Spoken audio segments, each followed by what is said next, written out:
YCP MP Mithun రెడ్డికి సుప్రీంకోర్టులో ఊరట దక్కింది. మద్యం కేసులో మిథున్ రెడ్డి ముందస్తు బెయిల్పై సుప్రీంకోర్టులో విచారణ జరిగింది. ఈ సందర్భంగా ఆంధ్రప్రదేశ్ ప్రభుత్వానికి సుప్రీంకోర్టు నోటీసులు జారీ చేసింది. తదుపరి ఉత్తర్వులు జారీ చేసేంత వరకు మిథున్ రెడ్డిని అరెస్ట్ చేయవద్దని సుప్రీంకోర్టు ఆదేశించింది.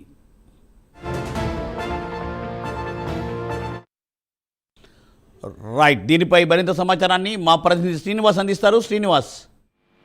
ముక్తి ఏదైతే రాజంపేట ఎంపీ వైసీపీ నేత మిథున్ రెడ్డికి సుప్రీంకోర్టులో స్వల్ప ఊరట లభించని చెప్పుకోవచ్చు. ఏదైతే ముందస్తు బెయిల్ కోసం అతను ఏపీ హైకోర్టులో పిటిషన్ దాఖలు చేశారు. దానిపైన కూడా ఏపీ హైకోర్టు కూడా ఆ పిటిషన్ కూడా కొట్టివేసింది.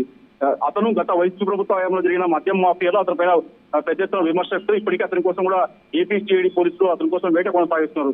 ఈ నేపథ్యంలోనే ఎంపీ మిథున్ రెడ్డి సుప్రీంకోర్టుని ముందస్తు బెయిల్ కోసం అక్కడ దాఖలు చేశారు. ఈ నేపథ్యంలో ఈ రోజు సుప్రీంకోర్టు ఈ కేసులో విచారించి అతనికి ముందస్తు బెయిల్ ఇస్తూ కూడా ఆ సుప్రీంకోర్టు ఆదేశాలు జారీ చేసింది. తదుపరి విచారణ వరకు అరెస్టు చేయవద్దని చెప్పి ఈ రోజు సుప్రీంకోర్టు స్పష్టమైన ఆదేశాలు జారీ చేసింది. మధ్యంతర రక్షణ కల్పిస్తూ సుప్రీంకోర్టు ఈ రోజు ఉత్తర్వులు జారీ చేసింది. మిథున్ రెడ్డి తరఫున అతని సీనియర్ న్యాయవాది అభిషేక్ సింఘ్వి సుప్రీంకోర్టులో వాదనలు వినిపించారు.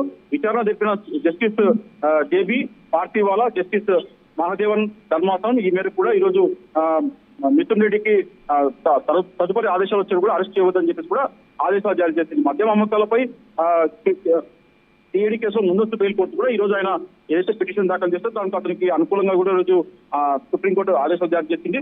ఏపీ హైకోర్టు తీర్పును సుప్రీంకోర్టులో సవాల్ చేసి కూడా మిథున్ రెడ్డి సుప్రీంకోర్టును ఆశ్రయించారు. ఈ నేపథ్యంలో సుప్రీంకోర్టు ఈ రోజు విచారణ జరిపి అతనికి స్వల్ప ఊరట ఇస్తూ కూడా తదుపరి ఆదేశాలు వచ్చే కూడా అరెస్ట్ చేయవద్దని చెప్పి సుప్రీంకోర్టు ఆదేశాలు జారీ చేసింది. Murthy. Thank you Srinivas, thanks for update.